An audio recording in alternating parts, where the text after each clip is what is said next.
1, 2, 1, 2, 3, 4.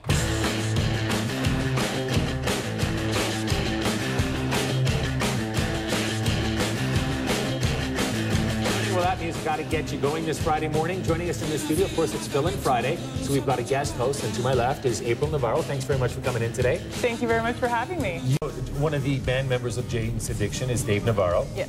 And what's your connection to him outside of the last name?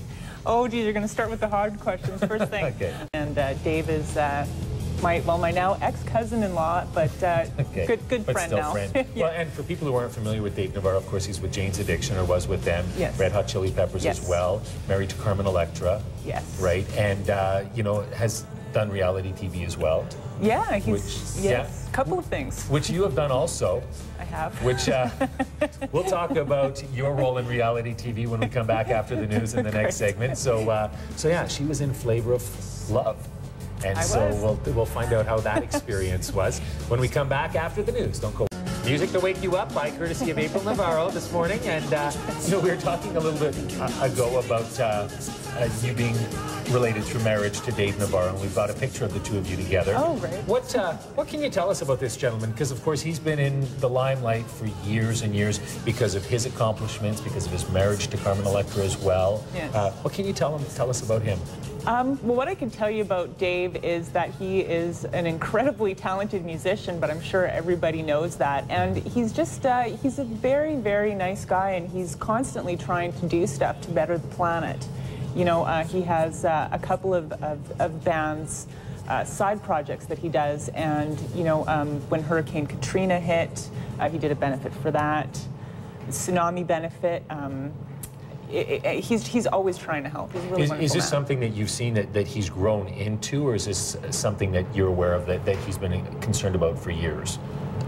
I think Dave has always had the concern, but I mean, I think as most people know, Dave has had his struggle with you know, substance abuse, and I think now that he's been clean and sober for some time, he's really trying to give back. Right, right. I was actually reading something on a website last night that was talking about the substance abuse, but also his ability to kick sugar, which I thought was kind of interesting. And I thought I was reading about substance abuse, and it turns out it's sugar, which of course plagues far more people probably than drugs do.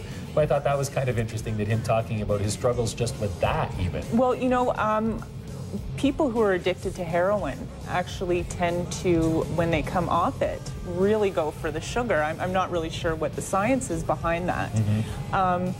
But yes, I know that there's been a few times he's talked about, for instance, on his reality show with Carmen, Till Death Do Us Part, they were testing wedding cakes. And he was like, no, I'm not touching that, because tomorrow you're going to find me in the back alley with a bunch of Twinkie wrappers covering me. So he, you know, it was actually a struggle for him. Well, I think a lot of people can relate to that.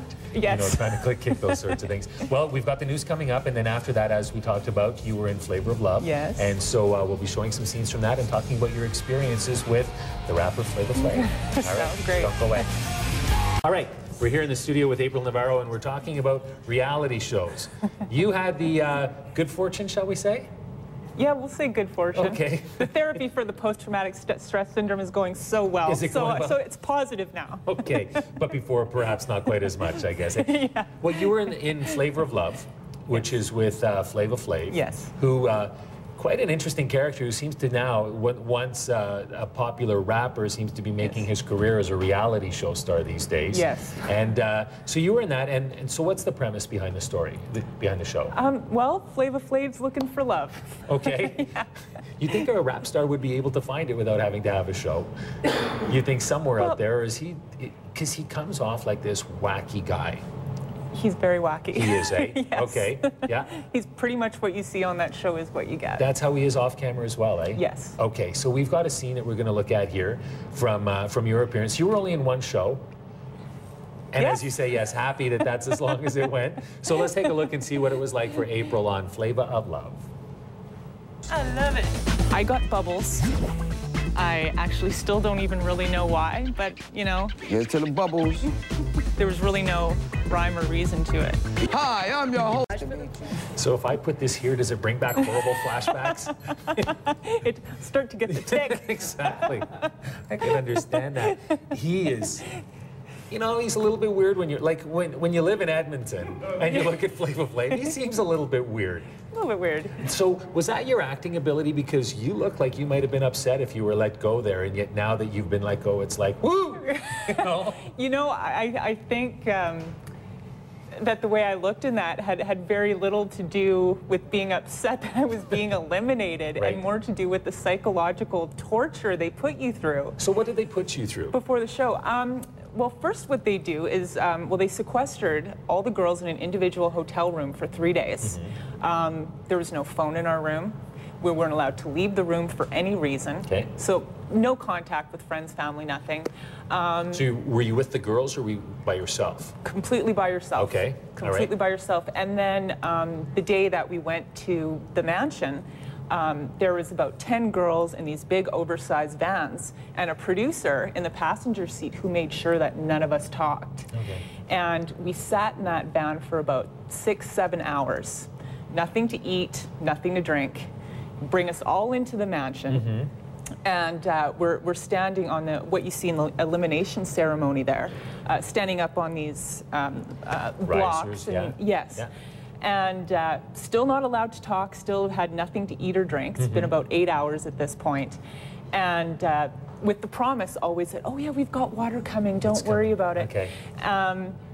And so we're just standing there and we're not allowed to talk to each other, absolutely nothing. And then, so after about 2 hours of standing there straight while they're getting all the camera angles and all the shots, somebody goes, oh, we have the champagne. We don't have the water yet, but the champagne is flowing. Okay. And so then, that's how they loosen things up then. Well, I think it's to start to build the drama. So then finally they're like, okay, girls, go ahead and mingle. So, and then at that point, the claws are already out because we're so tense. And it really was traumatic. Right. It really was. I mean, it sounds like a horrible way to treat people that you're trying to have take part in a show. It really was, but yeah, like I said, they do that all for the drama so that, you know, the second they let loose, it's interesting television.